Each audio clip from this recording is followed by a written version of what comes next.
couple years ago, I was with my family, and we were spending some time in this cabin in the woods on the edge of this remote lake. And I mean, we were deep in the middle of nowhere. And one morning, my son Trace and I, we woke up and set out to take a walk around the lake. It was one of those mornings, like not a cloud in the sky, and the birds are singing, and my son Trace, he's about a little over a year old at the time. And so he's making all these little chirps and squawks that one-year-old boys make. And I had him in one of those hiking backpacks where he rode back here. So as I walk along, I can hear him making all his noises. And so we head out through the woods to walk around the lake. And it's just one of those, do you ever have those moments, like, if you could just freeze them? It's just so beautiful. And we get to the other side of the lake, and we're exactly at the halfway point. We're the farthest possible point from the cabin, and we're rounding the bend to head back, and I look up and I notice clouds. And then it starts to rain. It always rains, doesn't it?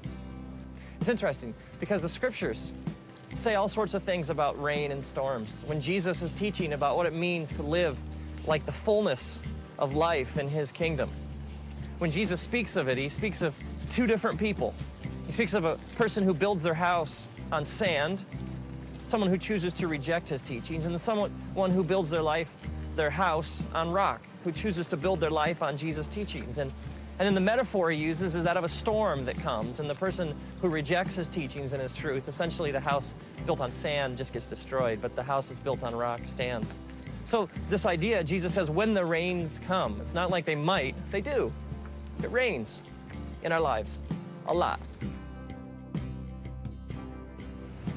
At first, there's a drop here and a drop there, and so I put Trace's hood over his head.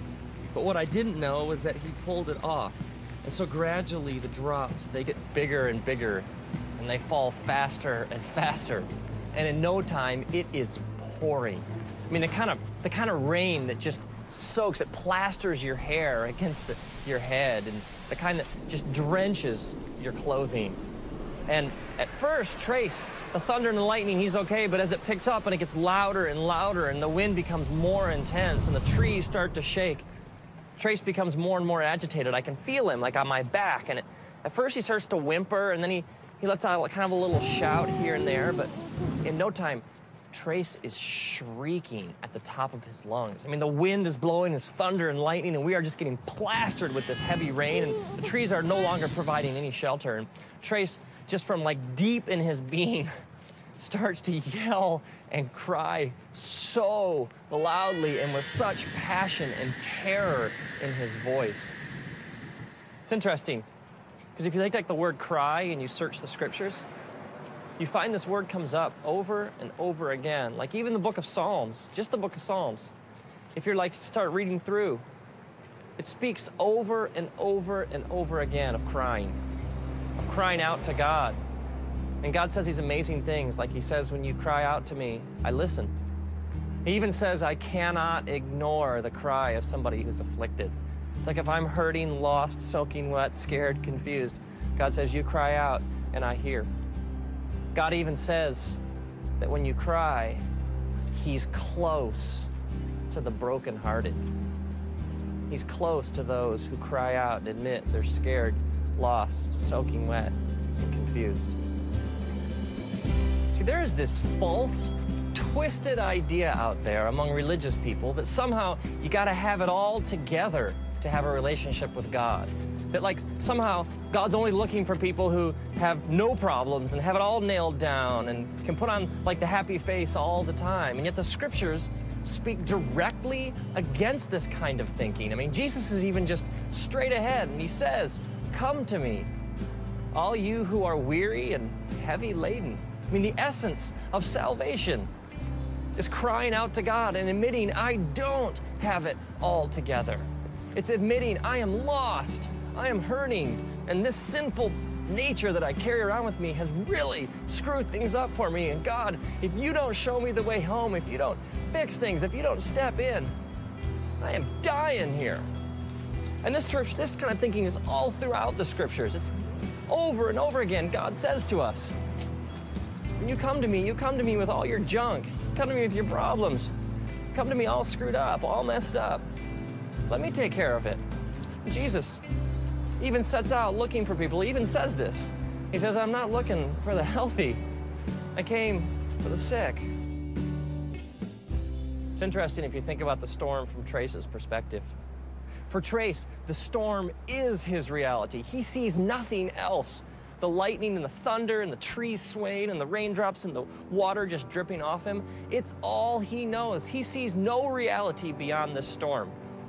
What Trace doesn't realize is that as his dad, I would do anything to get him home.